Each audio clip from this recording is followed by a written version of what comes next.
নমস্কার বন্ধুরা, কেমন আছেন সবাই? আবারও চলে এসেছি আমি একটা নতুন রেসিপি নিয়ে, যা চটজলদি 10 থেকে 15 মিনিটেই তৈরি হয়ে যায়। আবার খেতেও লাগে খুবই সুন্দর এবং সুস্বাদু। চলুন দেখে নেওয়া যাক সেটা আমি কিভাবে বানাচ্ছি। আজকে আমার রেসিপি পনির ঝাল ফ্রেজি।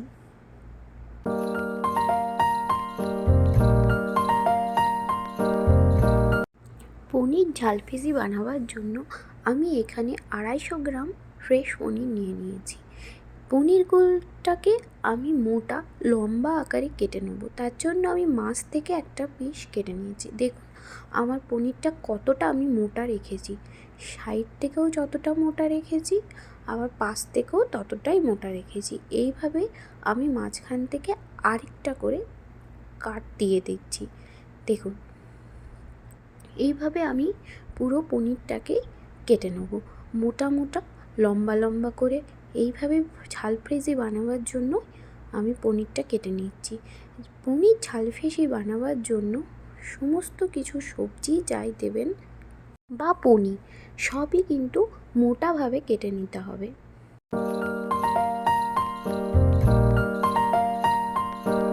আমি এদিকে সবজির জন্য নিয়ে নিয়েছি একটা ক্যাপসিকাম আর একটা মাঝারি সাইজের পেঁয়াজ। ক্যাপসিকামটা কেটে নেওয়ার আগে ক্যাপসিকামের যে এই সাদা অংশটা বিষ সাথে আছে, এটা আমি কেটে ফেলে দেবো।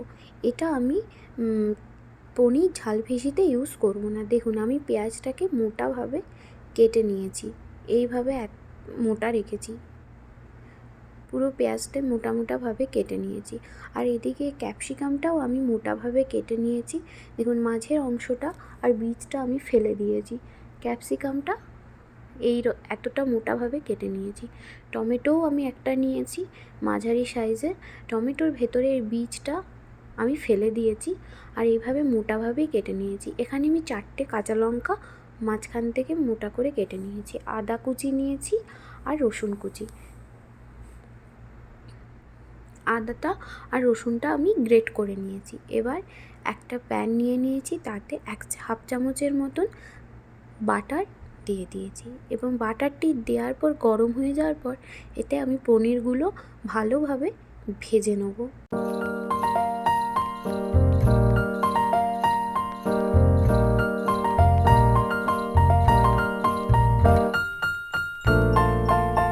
এরকম হালকা গোল্ডেন ব্রাউন করে আমি প্রতিটা পনির ভেজে নেব আলতো করে, যাতে পনির ভেঙে না যায়। এমনিতেই পনির খুব নরম।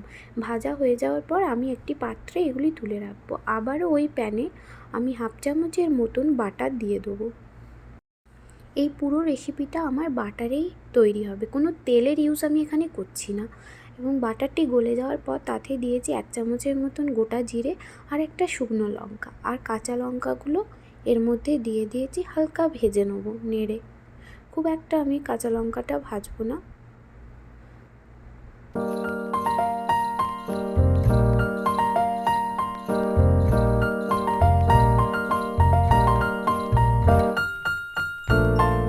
দেখুন আমার কাঁচা লঙ্কাটা ভাজা হয়ে গেছে।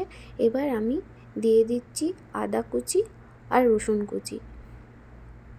আদা কুচি আর রসুন কুচি দেওয়ার পর আমি এটা 2 মিনিটের মতন একটু নাড়াচাড়া করে ভেজে নেব, যাতে আদা আর রসুনের কাঁচা গন্ধটা চলে যায়। দেখুন আদা রসুনটাও আমার ভাজা হয়ে এসছে, কালারটা দেখুন চেঞ্জ হয়ে গেছে।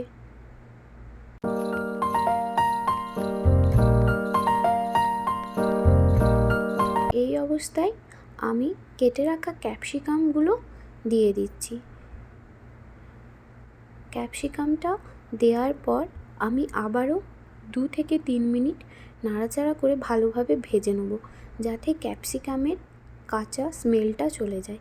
ক্যাপসিকাম ভাজা হয়ে যাওয়ার পর আমি দিয়ে দিচ্ছি পেঁয়াজ কুচি।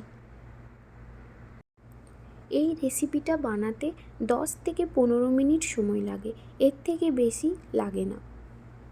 পেঁয়াজ দেওয়ার পর আমি এটাকে বেশি আর ভাজবো না, না হলে পেঁয়াজের যে ক্রাঞ্চি ভাবটা সেটা চলে যাবে।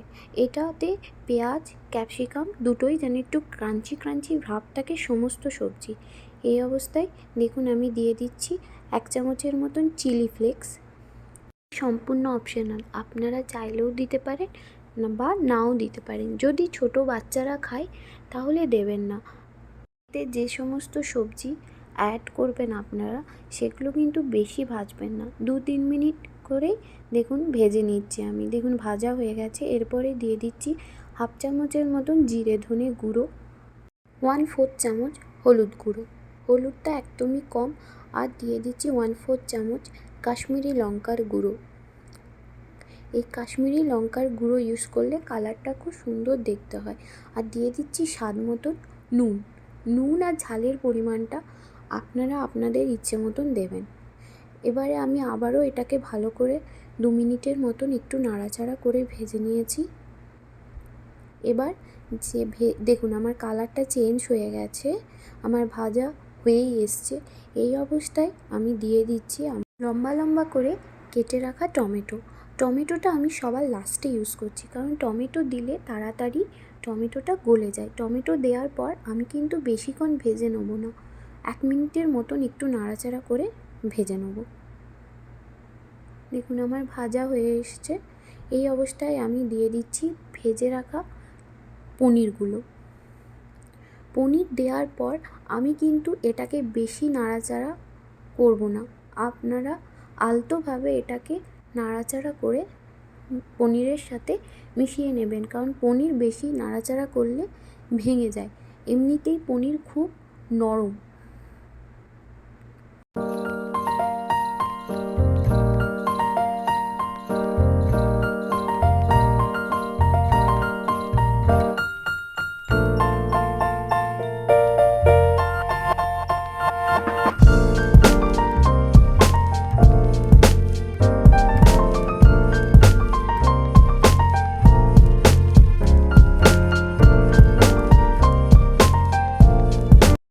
এবং নামাবার আগে আমি দিয়ে দিচ্ছি কুচি করে রাখা ধনেপাতা।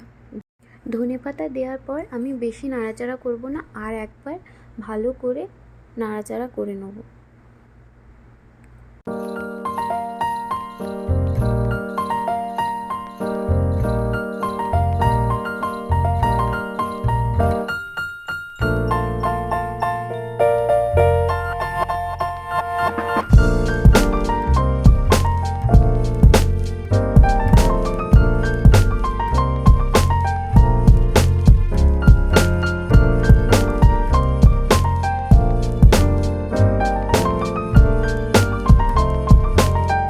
দেখুন আমার সব হয়ে গেছে। এবার নামাবার আগে আমি দিয়ে দেবো এর মধ্যে 1 চামচ বাটার দিয়ে আমি এটিকে 1 মিনিটের মতন ঢাকা দিয়ে রেখে দেবো।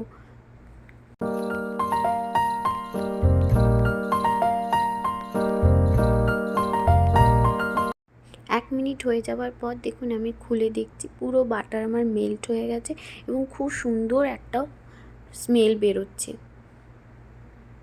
আর দেখতেও কি সুন্দর হয়েছে দেখুন। এই অবস্থায় আমি নামিয়ে নিচ্ছি। আমার তৈরি হয়ে গেছে আজকের রেসিপি পনির ঝাল ফ্রেজি। আর এইভাবেই তৈরি করে নিন পনির ঝাল ফ্রেজি, যা ছোট বড় সবার পছন্দ। এবং আমার রেসিপি যদি আপনাদের ভালো লেগে থাকে অবশ্যই লাইক, কমেন্ট, শেয়ার এবং সাবস্ক্রাইব করে দেবেন আরও নতুন নতুন ভিডিও পেতে। সবাই ভালো থাকবেন, সুস্থ থাকবেন, সাবধানে থাকবেন। আবারও দেখা হবে আবার একটি নতুন রেসিপি নিয়ে।